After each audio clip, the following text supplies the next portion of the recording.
بسم اللہ الرحمن الرحیم۔ السلام علیکم ورحمۃ اللہ وبرکاتہ۔ معزز طلبہ کرام، اللہ تعالیٰ سے امید کرتا ہوں کہ آپ خیر و عافیت سے ہوں گے۔ ہدایہ اول کا سبق نمبر 6 ہے اور کتاب الطہارات میں سنن الوضو یعنی وضو کی سنتوں کا بیان آج ہم شروع کر رہے ہیں، اور انشاءاللہ اس کے اندر 2 اسباق ہمارے ہوں گے جس میں ہم وضو کی سنتوں کا بیان پڑھیں گے۔ یہ اس کا پارٹ 1 ہے، پھر انشاءاللہ اگلا پارٹ 2 ہوگا۔ تو چلیں شروع کرتے ہیں۔ چونکہ کتاب الطہارت چل رہی ہے تو ہم یہاں پہ مناسب سمجھتے ہیں کہ کتاب الطہارت میں ہم طہارت کی جو شرائط ہیں ان کو بھی مختصراً دیکھ لیں۔ طہارت کی جو شرائط ہیں وہ 2 قسم کی ہیں، ایک ہے شرائط وجوب، ایک کا تعلق شرائط وجوب ہے کے ساتھ ہے یعنی وجوب کی شرائط، اور دوسری ہیں صحت کی شرائط۔ وجوب کی شرائط یعنی جن شرائط کی وجہ سے یعنی جب وہ پائی جائیں گی تو تب طہارت اور پاکی یعنی وضو اور غسل آپ کے اوپر لازم ہوگا، اگر وہ نہیں پائی جائیں گی یا ان میں سے کوئی ایک نہیں پائی جائے گی تو پھر آپ کے اوپر غسل اور وضو واجب نہیں ہوگا۔ اور صحت کی شرائط کا مطلب یہ ہے کہ وہ شرائط پائی جائیں گی تو تب وہ طہارت درست ہوگی، ورنہ درست نہیں ہوگی۔ تو سب سے پہلے بنیادی شرط ہے جی اسلام، نمبر 2 عقل، نمبر 3 بلوغ، نمبر 4 حدث کا لاحق ہونا یعنی پہلے وضو ٹوٹ جانا یا غسل کا واجب ہو جانا، یہ بنیادی شرط ہے واجب ہونے کے لیے۔ نمبر 5 تمام اعضاء تک مائع مطلق کا پہنچانا۔ نمبر 6 حیض کا نہ ہونا، اگر حیض ہے تو پھر جتنے بھی آپ وضو کریں گے تو پاک شمار نہیں ہوں گے، نہ غسل سے پاک شمار ہوں گے جب تک کہ حیض کا خون چل رہا ہے۔ نفاس نہ ہونا، نفاس کے خون کے دوران اگر جتنے بھی پاکی حاصل کریں تو شرعاً آپ پاک شمار نہیں ہوں گے۔ نمبر 8 پانی یا مٹی کے استعمال پر قادر بھی ہونا۔ صحت کی شرائط وہ 4 ہیں کہ تمام اعضاء تک پانی پہنچانا، اور نمبر 2 حیض نہ ہونا، نمبر 3 نفاس کا نہ ہونا، اور نمبر 4 دوران طہارت ناقض طہارت نہ پایا جائے کہ دوران طہارت پھر اگر خون آ گیا حیض کا یا پھر نفاس کا خون چل پڑا یا دوران طہارت یعنی وضو کرنے کے دوران دوبارہ وضو ٹوٹ گیا تو پھر نئے سرے سے کرنا پڑے گا۔ تو یہ کچھ شرائط ہیں جو طہارت کی ہیں، اور ہم چونکہ ابھی وضو کی سنتیں پڑھ رہے ہیں طہارت میں تو ہم اپنے اس سبق کی طرف واپس لوٹے ہیں، لہٰذا سب سے پہلی سنت ہے ہاتھ دھونا، یعنی جب بھی وضو کریں تو سب سے پہلے کلائیوں سمیت ہاتھ دھونا یہ مسنون ہے۔ نمبر 2 بسم اللہ پڑھنا، نمبر 3 مسواک کرنا، نمبر 4 کلی کرنا، نمبر 5 ناک میں پانی ڈالنا، نمبر 6 کانوں کا مسح کرنا، نمبر 7 داڑھی کا خلال کرنا، نمبر 8 انگلیوں کا خلال کرنا، اور نمبر 9 ہر عضو کو 3 بار دھونا۔ وسنن الطہارۃ غسل الیدین قبل ادخالہما الاناء اذا استيقظ المتوضی من نومه لقوله علیہ السلام اذا استيقظ احدكم من منامه فلا يغمسن يده في الاناء حتى يغسلها 3 فانه لا يدري اين باتت يده ولان اليد آلة التطهير فتسن البداية بتنظيفها وهذا الغسل إلى الرسغ لوقوع الكفاية به في التنظيف۔ عزیز طلبہ کرام، یہاں سے صاحب ہدایہ وضو کی سنتوں کو بیان فرما رہے ہیں۔ سب سے پہلی سنت وہ غسل الیدین ہے، یعنی ہاتھوں کا دھونا، قبل ادخالہما الاناء برتن میں داخل کرنے سے پہلے۔ اذا استيقظ المتوضی من نومه جب وضو کرنے والا نیند سے بیدار ہو جائے۔ لقوله علیہ السلام حضور صلی اللہ علیہ وسلم کا ارشاد ہے، اذا استيقظ احدكم من منامه جب تم میں سے کوئی ایک اپنی نیند سے اٹھے، فلا يغمسن يده في الاناء حتى يغسلها 3 تو وہ ہرگز اپنے ہاتھ کو پانی کے اندر داخل نہ کرے یہاں تک کہ وہ اس کو 3 مرتبہ دھو لے۔ فإنه لا يدري أين باتت يده اس لیے کہ وہ نہیں جانتا کہ اس کی اس کے ہاتھوں نے رات کہاں گزاری۔ وَلِأَنَّ الْيَدَ، اور عقلی دلیل یہ بھی ہے کہ یہ ہاتھ آلۃ التطہیر، یہ پاکی کا آلہ ہے، اس کے ذریعے سے پاکی حاصل کی جاتی ہے۔ فَتُسَنُّ الْبِدَایَةُ بِتَنظِیفِهَا، لہذا مسنون ہوا اس کو صاف کرنے سے ابتدا کرنا۔ وَهَذَا الْغَسْلُ إِلَى الرُّسْغِ لِوُقُوعِ الْكِفَایَةِ بِهِ فِي التَّنظِیف، اور یہ جو دھونا ہوگا یہ کلائی تک ہوگا، یعنی جو ہاتھ کا اور بازو کے درمیان جو جوڑ ہے، اس جوڑ کے درمیان یہ جوڑ سمیت ہوگا، یہاں تک دھونا ہوگا۔ لِوُقُوعِ الْكِفَایَةِ بِهِ فِي التَّنظِیف، پاکی کے اندر، یعنی پاکی کے اندر اس جتنے حصے تک، یعنی کلائی تک کے حصے تک دھونے کی کفایت کے وقوع کی وجہ سے، یعنی اس جگہ تک دھونا یہ پاکی کے اندر یہ کافی ہے، کیونکہ اتنا ہی حصہ پھر دوسرے اعضاء کو پاک کرنے کے اندر استعمال ہوتا ہے ہاتھ کا، تو لہٰذا کلائی تک کو پاک کرنا یہ اس سے کفایت ہو جائے گی۔ تو یہ سب سے پہلی سنت ہے۔ یہاں پہ دیکھیں سنن فرمایا ہے، جب فرض کا ذکر آیا تھا تو وہاں پہ فرض الطہارتی فرمایا، وہاں پہ ایک یعنی واحد لے کر آئے، اور یہاں پہ سنن جب فرمانے لگے بیان تو اس وقت جمع لے کر آئے۔ کیا وجہ ہے؟ تو یہاں پہ چونکہ سنتیں یہ سنن یہ چونکہ بہت زیادہ ہیں، ان کی طرف اشارہ، انواع کی طرف اشارہ بھی کیا ہے، اور فرض چونکہ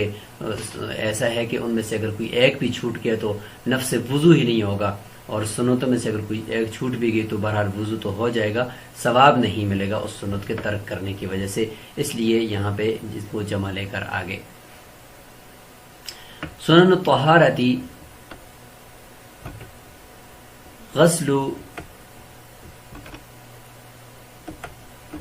الیدین قبل ادخالہما الاناء،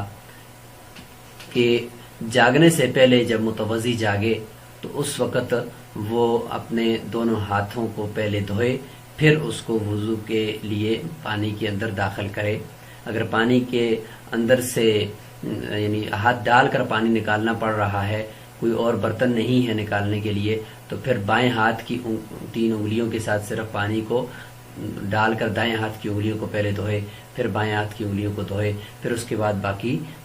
ہاتھ پورے کو دھوئے۔ اور اگر نلکے وغیرہ ہے تو پھر تو اس میں کوئی مسئلہ نہیں ہے، پھر تو آرام سے دھویا جا سکتا ہے۔ تو اس میں یہ جو شرط ہے کہ جب نیند سے بیدار ہو، تو یہ شرط اتفاقی ہے۔ مسنون جو ہے وہ تمام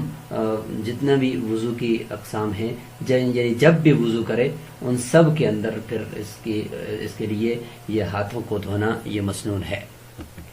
اس کے اوپر جو روایت لے کر آئے ہیں وہ مسلم شریف کی روایت ہے، اور اس میں حضور صلی اللہ علیہ وسلم نے تاکید فرمائی ہے کہ وہ انسان کو پتہ نہیں چلتا کہ اس کے ہاتھ نے رات کہاں گزاری، اور بالخصوص جب رات کو اٹھ کر کبھی واش روم کی طرف گیا ہو، استنجا کیا ہو، تو اس وقت تو بالخصوص پتہ نہیں چلتا نیند میں یا اس سے پہلے کہ ہاتھوں کے ساتھ کوئی ناپاکی لگی ہے یا نہیں لگی، شک بہرحال ہوتا ہے۔ تو اس لیے بہتر یہ ہے کہ سب سے پہلے ہاتھوں کو دھویا جائے۔ تو یہ نقلی دلیل پہلے ارشاد فرمائی۔ اس کے بعد ولی ان سے عقلی دلیل صاحب ہدایہ نقل فرما، یعنی عقلی دلیل دے رہے ہیں۔ فرماتے ہیں کہ چونکہ ہاتھ ہی کے ذریعے سے باقی پورے جسم کو پاک کرنا ہے اور پاکی کا حاصل کرنی ہے، تو خود آلہ، کیونکہ یہ آلہ تطہیر ہوا نا، تو لہٰذا آلہ تطہیر ہے تو خود آلے کو پاک ہونا چاہیے نا۔ جب وہ خود ہی ناپاک ہوگا تو وہ جس کے ساتھ لگے گا تو سب کو ناپاک کر دے گا، اس لیے پہلے اس آلے کا پاک ہونا ضروری ٹھہرا۔ اس لیے کہتے ہیں کہ اس کو پاک کرنے سے ابتدا کرنا مسنون ہے، اور یہ چونکہ کلائی تک ہی کافی ہے، کیونکہ کلائی تک ہی اگر دھوئیں گے تو اتنا ہی لوقوع الکفایت بھی فی التنظیف، یعنی باقی اعضاء کو بھی پاک کرنے میں، اور خود بھی اس ہاتھ کے ساتھ اگر کوئی نجاست لگی ہے تو کلائی تک ہی عام طور پہ ہاتھ متلوث ہو سکتا ہے، اس سے پیچھے عام طور پر وہ محفوظ رہ سکتا ہے، تو اس لیے فرمایا کہ وہاں تک دھونے میں کفایت ہو جائے۔ قال وتسمية الله تعالى في ابتداء الوضوء لقوله عليه السلام لا وضوء لمن لم يسم الله، والمراد به نفي الفضيلة، والأصح أنها مستحبة وإن سماها في الكتاب سنة، وَيُسَمِّيَ قَبْلَ الْإِسْتِنْجَاءِ وَبَعْدَهُ هُوَ الصَّحِيحُ۔ اس پوری عبارت کے اندر صاحب ہدایہ وضو کی دوسری سنت کو بیان فرما رہے ہیں۔ فرمایا کہ دوسری سنت ہے اللہ تعالیٰ کا نام لینا، یعنی بسم اللہ پڑھنا وضو کے ابتدا میں، کیونکہ حضور صلی اللہ علیہ وسلم نے ارشاد فرمایا، نقلی ہے، حدیث نقلی یعنی دلیل نقلی ہے، لا وضوء لمن لم یسم اللہ، اس کا وضو ہی نہیں ہوتا جس نے بسم اللہ نہیں پڑھی۔ صاحب ہدایہ فرماتے ہیں کہ والمراد به نفی الفضیلتی، اس سے مراد یہ فضیلت کی نفی ہے، نہ کہ وضو کی نفی۔ والاصح، اور سب سے زیادہ راجح قول یہ ہے کہ انہا مستحبۃ، صاحب ہدایہ کے نزدیک بسم اللہ پڑھنا سنت نہیں ہے بلکہ مستحب ہے۔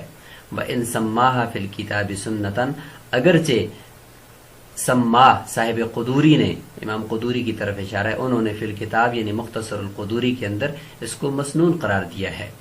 وَيُسَمِّيَ قَبْلَ الْإِسْتِنْجَاءِ وَبَعْدَهُ، اور استنجا سے پہلے اور استنجا کے بعد دونوں مرتبہ یہ بسم اللہ پڑھے، وہ صحیح، یہی صحیح ہے۔ تو مسنون یعنی سنت عمل وہ ہوتا ہے جو حضور صلی اللہ علیہ وسلم نے کیا ہو لیکن کبھی کبھار اس کو ترک کیا ہو، اور اس کے یعنی اکثر مرتبہ اس کو کیا ہو اور اس کے کرنے کی تاکید بھی فرمائی ہو، تو اس کو کہتے ہیں سنت۔ تو چونکہ حضور صلی اللہ علیہ وسلم نے وضو کے شروع میں بسم اللہ پڑھنے کی بڑی تاکید فرمائی ہے، اور ایک یہ جو روایت ہے، اس روایت میں تو باقاعدہ فرما دیا کہ لا وضوء لمن لم یسمی، یعنی جو اللہ تعالیٰ کا نام نہیں لیتا تو اس کا تو گویا وضو ہی نہیں ہوا۔ تو یہاں پہ صاحب ہدایہ فرماتے ہیں کہ والمراد به نفی الفضیلتی، کیونکہ اس سے مراد فضیلت کی نفی ہے، نفس وضو کی نفی نہیں ہے، چونکہ قرآن مجید کے اندر تو بسم اللہ کا ذکر تو نہیں ہے نا، قرآن مجید کے اندر تو اذا قمتم الی الصلاۃ فاغسلوا، ڈائریکٹ فرمایا، فوراً اپنے ہاتھوں کو، اپنے چہروں کو دھو۔ تو اس سے تو پتہ چلا کہ اگر یہ وضو سے پہلے بسم اللہ پڑھنی اتنی ضروری تھی کہ اس کے بغیر وضو ہی نہیں ہوتا تو سب سے پہلے اللہ تعالیٰ اس کو ذکر فرما دیتے۔ جب ذکر نہیں فرمایا، اس کی صراحت نہیں فرمائی، تو یہ سنت ٹھہری۔ جب سنت ہے تو یہاں پر پھر اس حدیث کے ذریعے سے اگر ہم یہ کہیں گے کہ وضو ہوتا ہی نہیں ہے بسم اللہ اگر نہ پڑھی، تو پھر تو یہ قرآن مجید کی ساتھ زیادتی ہو جائے گی، یعنی قرآن مجید کی آیت کی نص کے اوپر زیادتی لازم آئے گی اس حدیث خبر واحد کی وجہ سے۔ اس وجہ سے ہم یہاں کہیں گے کہ وضو کی یہاں پہ نفی نہیں ہے بلکہ فضیلت کی نفی ہے، کہ گویا کہ اس کو فضیلت نہیں ملے گی۔ والسواک لأنه علیہ السلام كان يواظب عليه وعند فقده يعالج بالإصبع لأنه صلی علیہ السلام فعل كذلك۔ تو یہ تیسری سنت کی طرف اشارہ فرما رہے ہیں کہ تیسری سنت ہے وضو میں، وہ ہے مسواک کرنا، یعنی ایک بالشت کی بقدر لمبائی اور چھوٹی انگلی کی بقدر اس کی موٹائی ہو، اور لکڑی کا مسواک ہونا اس میں یہ ضروری ہے سنت کو پورا کرنے کے لیے۔ ٹوتھ پیسٹ وغیرہ سے سنت ادا نہیں ہوگی، اور لکڑی کا ہونا یہ زیادہ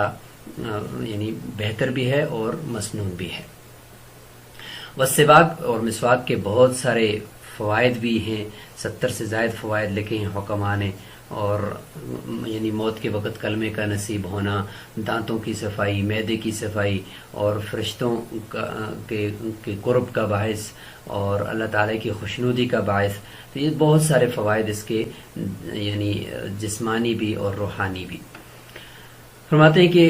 لأنه علیہ السلام کان یواظب علیہ، کہ حضور صلی اللہ علیہ وسلم اس کے اوپر مواظبت فرماتے تھے، ہمیشگی فرماتے تھے، اس لیے یہ بھی مسنون ٹھہرا۔ وعند فقده یعالج بالإصبع، اور جب نہ ہو یعنی مسواک اگر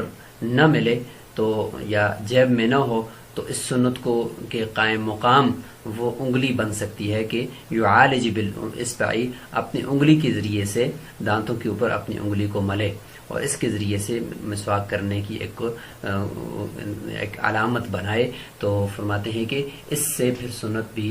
کے قائم مقام ہو جائے گی یہ انگلی، لیکن بشرط کہ مسواک موجود نہ ہو۔ اگر مسواک موجود ہے تو پھر مسواک کی موجودگی میں پھر نہ ٹوتھ پیسٹ اس کے قائم مقام ہو سکتا ہے، نہ ہی انگلی اس کے قائم مقام ہو سکتی ہے۔ لأنه علیہ السلام فعل كذلك، کہ حضور صلی اللہ علیہ وسلم سے یہ ثابت ہے کہ آپ صلی اللہ علیہ وسلم نے اپنی انگلی کے ذریعے سے بھی اپنے یعنی دانتوں کے اوپر اس کو ملا ہے، جس طریقے سے یہ روایت کے اندر آتا ہے۔ حضرت انس رضی اللہ تعالیٰ عنہ سے روایت ہے، امام بہقی نے روایت کیا ہے کہ یجزئ من السواک الاصابع، یعنی مسواک سے اگر نہ ہو تو اس سے کافی ہو جائیں گی انگلیاں، یعنی ہاتھوں کی انگلی کے ساتھ بھی وہ مسواک کر لے، سنت پوری ہو جائے گی۔ قال والمضمضة والاستنشاق لأنه عليه السلام فعلهما على المواظبة، وكيفيته أن يمضمض ثلاثا يأخذ لكل مرة ماء جديدا ثم يستنشق كذلك هو المحكي من وضوئه صلی اللہ علیہ وسلم۔ اور چوتھی سنت ہے کلی کرنا، والاستنشاق، اور پانچویں سنت ہے ناک میں پانی ڈالنا، لأنہ علیہ السلام، اس لیے کہ آپ صلی اللہ علیہ وسلم نے فعلہما، اسی طریقے سے فرمایا، یعنی ان دونوں کو علی المواظبتی، ہمیشگی کے طور پر جب بھی وضو کیا تو وضو سے پہلے ان دونوں کو ضرور کیا۔ وکیفیتہ، اور اس کی کیفیت یہ ہوگی یعنی سنت کے مطابق کہ یمضمض ثلاثا، پہلے 3 مرتبہ کلی کرے الگ الگ پانیوں کے ساتھ، یأخذ لکل مرۃ ماء جدیدا، ہر مرتبہ کے لیے نیا پانی لے لے، ثم یستنشق کذلک، ثم یستنشق، پھر اسی طریقے سے ناک میں بھی پانی 3 مرتبہ ڈالے، کذالک هو المحکی من وضوئه صلی اللہ علیہ وسلم۔ تقریباً 20 سے زیادہ صحابہ کرام سے حضور صلی اللہ علیہ وسلم کی وضو کی احادیث منقول ہیں، ایک مرتبہ بھی اعضاء کو دھونے میں اور کلی کرنے کے اندر حدیث بھی روایات میں موجود ہیں، 2 مرتبہ بھی ہیں، 3 مرتبہ بھی ہیں، 3 سے زیادہ نہیں ہیں۔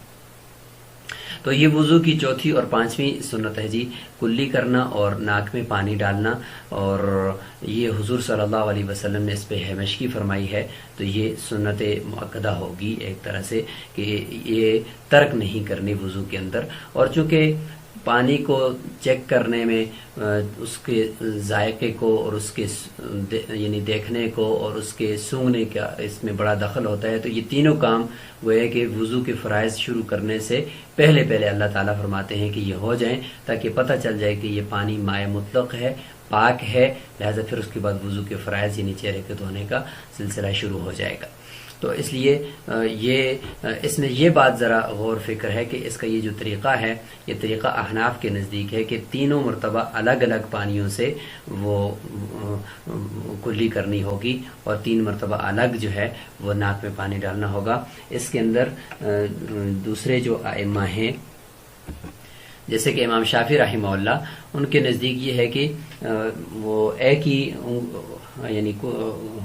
اپنے ہتھیلی کے اندر پانی لیا اور اس کے بعد پھر اس کے ساتھ منہ میں بھی ڈالا، اور ساتھ ہی اسی کلی کے اندر بچے ہوئے پانی کو ناک میں بھی چڑھا دینا، یہ ان کے نزدیک مسنون ہے۔ لیکن احناف کے نزدیک یہ ہے کہ 3 مرتبہ الگ الگ، یہ حدیث کے اندر اور روایات کے اندر جو نیچے حاشیے کے اندر بھی یہ روایات نقل کی گئی ہیں، یہ چونکہ حضور صلی اللہ علیہ وسلم سے منقول ہے تو اس لیے یہی مسنون ہے۔